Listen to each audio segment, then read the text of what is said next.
కాకినాడ జిల్లా పిఠాపురం నియోజకవర్గ పరిధి ఉప్పాడ తీర ప్రాంతంలో రాకాసియలలు ఉవ్వెత్తున ఎగిసిపడుతున్నాయి. ఈ కారణంగా ఉప్పాడ కాకినాడ బీచ్ రోడ్డు ధ్వంసమైంది.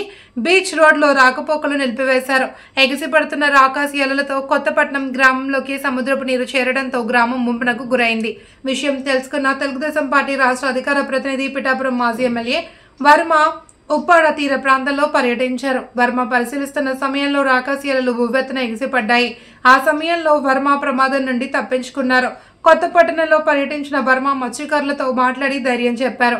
అధికారులు చర్యలు చేపడతారని, మత్స్యకారులు ఎవరూ అధైర్యపడొద్దు అని అన్ని విధాలా అండగా ఉంటామని వర్మ తెలిపారు. అంటే కొంత డెవలప్మెంట్ హార్బర్ లోపలికి వెళ్ళడంతో ఆ ప్రెజర్ ఇటు వచ్చి సుబ్బంపేటను కొడుతుంది. అంటే ఎక్కడో చోట ఈ ప్రెజర్ కొడుతుంది సముద్రం. అది మనం ఆపే పరిస్థితి కాదు. దీనికి 14-19లో మనం ఏం చేసామంటే ఈ బౌల్స్ అన్ని కూడా అక్కడ లైట్ హౌస్ దగ్గర నుంచి అటు కోనపేట వరకు ఈ బౌల్స్ వేసుకుంటూ వెళ్ళాం టెంపరీగా. అవే కాసింది ఇప్పటి వరకు. కొంత జియో ట్యూబ్ కాసింది. ఎలక్షన్ ముందు చంద్రబాబు లోకేష్ గారు కూడా మాట ఇచ్చారు పెరుమాళపురం మత్స్యకారుల మీటింగ్లో. తర్వాత కళ్యాణ్ గారికి టికెట్ రావడం జరిగింది. అయినా మేము కూడా మాట ఇచ్చాం. చంద్రబాబు నాయుడు గారు ఆల్రెడీ కేంద్ర ప్రభుత్వానికి ఉత్తరం రాశారని చెప్పారు. అదేవిధంగా ఇటు ఎమ్మెల్యే గారు మేము కూడా అందరం కూడా సపోర్ట్గానే ఉన్నాం. మత్స్యకారులకు ఎట్టి పరిస్థితుల్లో నిర్మాణం జరగాలని త్వరలో జరుగుద్ది.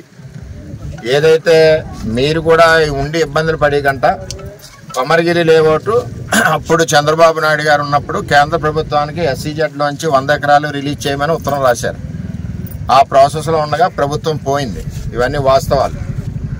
వైఎస్ఆర్సీపీ గవర్నమెంట్ వచ్చినప్పుడు మళ్ళీ ఆ 100 ఎకరాలు శాంక్షన్ అయింది. అప్పుడు ప్రపోజల్ 100 ఎకరాలు ఎందుకు పెట్టారంటే ఉప్పాడ, మూలపేట, అమీనాబాదు, కోనపేట సంబంధించిన మత్స్యకారులందరికీ అక్కడ పట్టాలు ఇవ్వాలని అప్పుడు చంద్రబాబు నాయుడు గారు ప్రపోజల్ పెట్టారు. ఇప్పుడు ఏమైంది, వైసీపీ గవర్నమెంట్ వచ్చాక అప్పుడున్న ఎమ్మెల్యే ఎంపీ కలిసి కొమరగిరి మన నియోజకవర్గ భూమిని తీసుకెళ్లి కాకినాడ వాళ్ళకి ఇచ్చారు. మాకు అభ్యంతరం లేదని అంచేత కాకినాడ వాళ్ళు సైట్ ఇచ్చారు. ఎవడన్నా బుద్ధున్నవాడు ఎవడన్నా ముందు ఇంట్లో పిల్లలు తినాలి కానీ బయట వాళ్ళకి ఎవరైనా ఇస్తారా? ఆయాల ఎమ్మెల్యే ఎంపీ కలిసి ఏం చేశారంటే కొమరగిరి లేఅవుట్లో 100 ఎకరాలు తీసుకెళ్లి దూరంపూడి చంద్రశేఖర్ రెడ్డికి ఇచ్చేశారు. అటు చంద్రబాబు నాయుడు గారు మన ఎమ్మెల్యే అవనండి, మేము అవనండి, అందరం కూడా కలిసికట్టుగా మత్స్యకారులకు అండగా ఉన్నాం. మీరు ఎవరు భయపడాల్సిన పని లేదు. సక్రమంగా కార్యక్రమాలు సాయంత్రం భోజన వసతి కూడా వాళ్ళు ఏర్పాటు చేస్తారు. తర్వాత మన టైంలోనే కట్టిన ఫంక్షన్ హాల్ ఉంది, తుఫాన్ బిల్డింగ్ 3.5 కోట్లు. ఒకవేళ మొన్నే ఖాళీ చేయించాం. మీరు ఒకవేళ భయంగా ఏమన్నా ఉంటే రాత్రి అక్కడే మన పక్కనే నాయకర్ 2 కదా, నాయకర్ 2 అక్కడికి వెళ్ళి ఉండొచ్చు.